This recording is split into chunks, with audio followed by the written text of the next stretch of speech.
High, hello. আশা করি আপনারা সবাই ভালো আছেন। Welcome to books and brain nursing classes. তো আজকে এখানে একটা নতুন পর্ব, নতুন একটা টপিক নিয়ে আশা করি আপনারা সবাই খুব জোর কদমে পড়াশোনা স্টার্ট করে দিয়েছেন। কেনই বা করবেন না? করতে তো হবেই। তার কারণ হচ্ছে নিজের একটা সেটেলমেন্টের জায়গা বা নিজেকে এস্টাবলিশ করা, নিজেকে তুলে ধরা, নিজের স্বপ্ন বা বাবা মায়ের স্বপ্ন, আত্মীয় স্বজনের স্বপ্ন। এখন কিন্তু আর বলা যাবে না যে ইন্টারভিউতে আমি পাইনি বা ইন্টারভিউ যে লোকগুলো নিয়েছিল তারা দেয়নি। এখন সবাই আমাদের উপর আঙুল তুলবে যে আমরা পড়াশুনো করিনি যদি না পাই। আর যদি পেয়ে যাই, না ভীষণ ছাত্র ভালো ছিল, না ছোটোবেলা থেকেই ভীষণ ভালো। তো সব কিছু মিলিয়ে আমাদের উপর ব্লেম আসতে চলেছে। আর এই ব্লেমটা যেন কেউ না দিতে পারে, তাহলে আপনাদেরকে কী করতে হবে? জোর কদমে পড়াশুনো চালিয়ে যেতে হবে। আর পড়াশুনো শুধু চালালে হবে না, তার সাথে আম আমার দেওয়া নোটগুলো আপনাকে পড়াশুনো করতে হবে। এগুলো আপনাকে স্ট্রেংথ দেবে বা আইডিয়া দেবে যে কী ধরনের কোয়েশ্চেন আসতে পারে এক্সামে বা কম্পিটিটিভ এক্সামগুলোতে কী ধরনের কোয়েশ্চেন জিজ্ঞেস করে থাকে আমাদেরকে। তো WBHRBতেও সেম ধরনের প্যাটার্ন আশা করি দেখতে পাবো। আর আমার দেওয়া নোটগুলো থেকে ম্যাক্সিমাম কমন পেয়ে যাবেন, এইটুকু গ্যারান্টি তো দিতেই পারি। আর হচ্ছে তার জন্য কী করতে হবে? পুরো ভিডিওটা এন্ড অবধি দেখতে হবে। খুব ইন্টারেস্টিং টপিক নিয়ে এসেছি, অ্যান্ড যেগুলো হয়তো বা আমাদের মাথা থেকেও বেরিয়ে গেছে, হ্যাঁ এগুলো পড়তে হবে, তো সেগুলো আমি চেষ্টা করেছি যে আমার ভিডিওতে ইনক্লুড করার। তো চলুন দেরি না করে স্টার্ট করি আমাদের আজকের নতুন পর্ব, community of health nursing. First question ডিসপ্লেতে দেখতেই পাচ্ছেন, দ্যাট ইজ দ্য অ্যান্টেমোলজি। অ্যান্টেমোলজি মানে হচ্ছে স্টাডি অফ ইনসেক্ট। তো স্টাডি অফ ইনসেক্টকে কী বলি, বা আমাদেরকে ডিরেক্ট জিজ্ঞেস করতে পারে এন্টেমোলজি বলতে আমরা কি বুঝি। স্টাডি অফ ইনসেক্ট বা তার সাথে আরও অনেকগুলো অপশন দিয়ে দেবে, আর আপনাদেরকে চুজ করতে হবে স্টাডি অফ ইনসেক্ট। ওকে, চলুন next. Epidemiology. Epidemiology is the study of disease. তো স্টাডি অফ ডিজিজকে আমরা কী বলে থাকি? Epidemiologist. Then next, statology. Statology is the study of life after death, মানে মৃত্যুর পর লাইফটাকে নিয়ে স্টাডি করাকে বলা হয় statomology. Okay, the next is the Alma-Ata Declaration. Is the one of the most important question. Alma-Ata Declaration was held in the Alma-Ata is the Kazakhstan in Russia. It is in Russia. তো Russia থেকে Alma-Ata Declaration start হয়েছিল। Is one of the most important question, star mark দিয়ে রাখবেন। ঠিক আছে, then next is the FRU। তো FRU জিজ্ঞেস করে থাকে আমাদেরকে প্রায় question, what is the full form of FRU? The first referral unit. তো আমাদের ফার্স্ট রেফারেল ইউনিট কি থাকে? CHC, community health centre. Okay, the next, who provide the ICDS। ICDS যে প্রোগ্রাম হয় বা ICDS এর যে বেনিফিটসগুলো রয়েছে, কে প্রোভাইড করে থাকে? সেটা হচ্ছে অঙ্গনাদি ওয়ার্কার। দেন হচ্ছে দায়ী। যদি এখন দায়ের প্রচলন উঠে গেছে, কিন্তু কোনো এক সময় ছিল যেটা এখনও আমাদের কমিউনিটিতে ইনক্লুড করে রাখা হচ্ছে, একদম প্রত্যন্ত গ্রামে হয়তো এখনও কোথাও না কোথাও কোনো না কোনো জেলার, এত বড় একটা দেশের মাঝখানে রয়ে গেছে, সেই কারণে এখনও সেটাকে প্রায়োরিটি দেওয়া হয়। তো dai is trained for 30 days, 30 working days. Okay, then minimum bed in CHC, community health centre. Community health সেন্টারকে কী বলা হয়? FRU, first referral unit. আর সেখানে কতগুলো বেড থাকে? সেখানে 30টি বেড থাকে, 30টার bed. Okay, the next is the PHC। PHC is the primary health care centre. তো প্রাইমারি হেলথ কেয়ার সেন্টারে কতগুলো বেড থাকে? 6 বেডেস থাকে, and minimum bed in the sub centre 2 to 4। Then PC is a form of the nucleus health service in the rural area. তো rural এরিয়ার জিজ্ঞেস করতে পারে, রুরাল এরিয়ার নিউক্লিয়ার হেলথ সার্ভিস বলতে আমরা কাকে বুঝি? সেটা হচ্ছে PHC।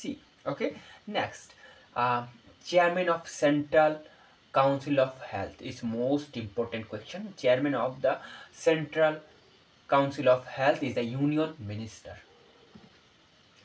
The 3 unit of village panchayat। তো গ্রাম্য panchayat is the village level. Village লেভেলে কী থাকে? গ্রাম্য পঞ্চায়েত থাকে। দেন হচ্ছে মণ্ডল পরিসভা বা পরিষদ, then block samiti, and panchayat samiti is the block লেভেলে, অ্যান্ড লাস্ট সেটা হচ্ছে district level, Zila Parishad. Okay, then next, epidemiology triad consist of, this is the external agent, susceptible host and environment. তো external agent and susceptible host and হচ্ছে environment কি, epidemiological triad consist, এই তিনটেকে নিয়ে epidemiological triad তৈরি হয়েছে। আর এটা one of the most important question, star mark দিয়ে রাখবেন। জিজ্ঞেস করতে পারে, অনেকগুলো অপশন দিয়ে রাখবে, তার মধ্যে জিজ্ঞেস করতে পারে এর মধ্যে কোনটি এপিডেমিওলজিক্যাল ট্রাইডের আন্ডারে আসে, বা এর মধ্যে কোনটা এপিডেমিওলজিক্যাল ট্রাইড নয়। চারটে অপশন দেবে, যে কোনো একটা অপশন হয়তো অন্য কিছু দিতে পারে। তো এটা বিভিন্নভাবে জিজ্ঞেস করতে পারে। কী ধরনের কোয়েশ্চেন হবে সেটা আমি এমসিকিউ যখন নিয়ে আসবো আপনাদের সামনে, আমি আপনাদেরকে দেখিয়ে দেবো, বুঝিয়ে দেবো কী করে এমসিকিউ অ্যাটেম্প করতে হয় আর কী ধরনের ট্রিক এক্সামিনাররা ইউজ করে থাকেন। ওকে, চলো next is the 4th stage of epidemiology. 4th stage of epidemiology is the one of the most important. কি স্টেজ সেটা দেখে নিই। First is the age of age of pestilence and famine বা famine. Okay, the next is age of receding the pandemics. The pandemics এর উপর depend করে এটা তৈরি করা হয়েছে সেকেন্ড স্টেজ।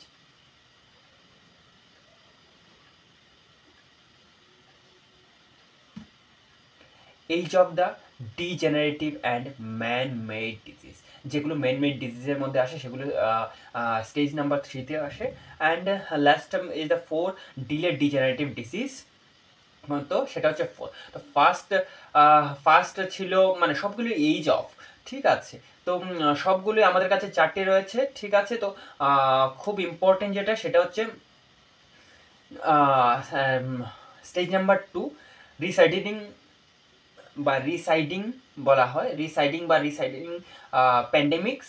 অ্যান্ড 4 নাম্বার হচ্ছে degenerative. And one of the most important question যেটা আসে সেটা হচ্ছে আপনাদেরকে জিজ্ঞেস করতে পারে ম্যান মেড ডিজিজ কোন স্টেজে কি হয় দেখা যায়। তো ম্যান মেড ডিজিজ কোন স্টেজে, সেটা হচ্ছে এপিডেমিওলজিক্যাল স্টেজ নাম্বার 3-তে দেখা যায়। ওকে,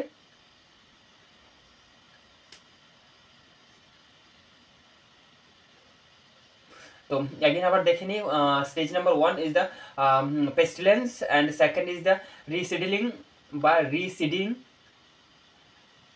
pandemics, and third number is degenerative and man-made disease, and fourth is the delayed degenerative disease. Okay, then is the most important question is the 4 important elements বা component of epidemiology. Okay, then first is the distribution disease, কতটা দূর পর্যন্ত ডিজিজটা distribute হয়েছে সেটা।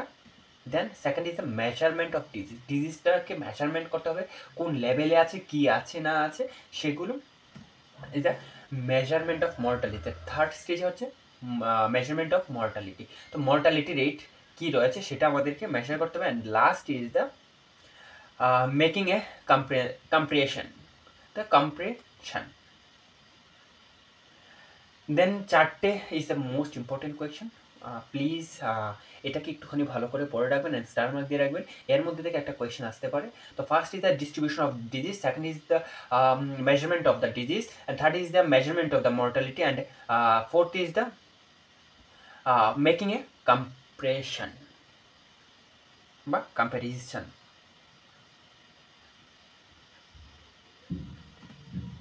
দেন হ্যাঁ একটুখানি হালকা ঠান্ডাও লেগে গেছে। তো যাই হোক, তার মধ্যেই আমাকে কন্টিনিউয়াসলি কাজ করে যেতে হবে। আর প্লিজ আপনাদেরও এখন যেহেতু ওয়েদার চেঞ্জ হচ্ছে, আপনাদের সর্দি কাশি জ্বর হবে, তাই বলে পড়াশুনো বাদ দিলে হবে না, পড়াশুনোটাকে কন্টিনিউ করে যেতে হবে। তো ঠিক আছে, চলুন কন্টিনিউ করি। The disease which is known as the father of public health, সেটা হচ্ছে কলেরা। কলেরাকে বলা হয় ফাদার অফ পাবলিক হেলথ। তো কোন ডিজিজকে আমরা পাবলিক ফাদার হেলথ বলি, ইজ দ্য কলেরা। তো second question is the first epidemiologist. Already আমি মাইক্রোবায়োলজিতে আপনাদেরকে পড়িয়েছিলাম বা বলেছিলাম। The first epidemiologist is the John Shaw. John Shaw also known as the first anesthesiologist and father of bacteriologist. Okay, then father of surgery, Susruta বা সুশ্রুত, অনেকে সুশ্রুতা বলে বা অনেকে সুশ্রুত বলে, তো আপনারা যাই যে প্রনাউন্সিয়েশন করে থাকুন, that is the father of surgery, the Sushruta. Then প্রিভেলেন্সে কি বলা হয়েছে, the total number of case at the given point in the time in a given population is known as the prevalence. তো যারা যারা এই লাইনটা বুঝতে পারেননি তাদের জন্য বোঝার জন্য একদম ক্লিয়ার কাট দুটো শব্দ ইউজ করি, একটা হচ্ছে new cases and old cases. The prevalence হচ্ছে দুটো মিলিয়ে, new case and old case. Like কোভিডের সময় আমরা দেখেছি নিউ কেস মানে আজকের নিউ কেস কত, সেটাকে কি বলা হয়, ইনসিডেন্স। ওকে, অ্যান্ড কাল পর্যন্ত যা ছিল লাস্ট 1 মান্থ বা লাস্ট 1 ইয়ার ধরে, আর আজকের যে ডেটা সেগুলো মিলিয়ে মানে new case and old case মিলিয়ে দুটো মিলিয়ে একসাথে বলা হয় প্রিভেলেন্স। ওকে, এপিডেমিক, এটা মোস্ট এপিডেমিক অ্যান্ড হচ্ছে pandemic and epidemic is most important, আপনাদের কোয়েশ্চেনে দেখতেই পাবেন। ঠিক আছে, দুটোর মধ্যে একটা, the disease that is always present in a population with in a geographical area. তো যদি বলা হয় একটা নির্দিষ্ট জিওগ্রাফিক্যাল এরিয়ার মধ্যে, তাহলেই অলওয়েজ অ্যান্ডেমিক বলা হবে। ঠিক আছে, লাইক ধরুন আমি যদি বলি যে কলকাতা, শুধু কলকাতার মধ্যে বা শুধু ওয়েস্ট বেঙ্গলের মধ্যে একটা নির্দিষ্ট জিওগ্রাফি, বা শুধু আসাম বা শুধু বিহার বা শুধু দিল্লি, তো সেটা হচ্ছে প্যান্ডেমিক। আর প্যান্ডেমিক হচ্ছে কান্ট্রি টু কান্ট্রি, অনেকগুলো কান্ট্রিতে অ্যাফেক্টেড হয়ে গেছে, সেটা হচ্ছে কি প্যান্ডেমিক। ওকে, দেন এখন দুটো question is the most important.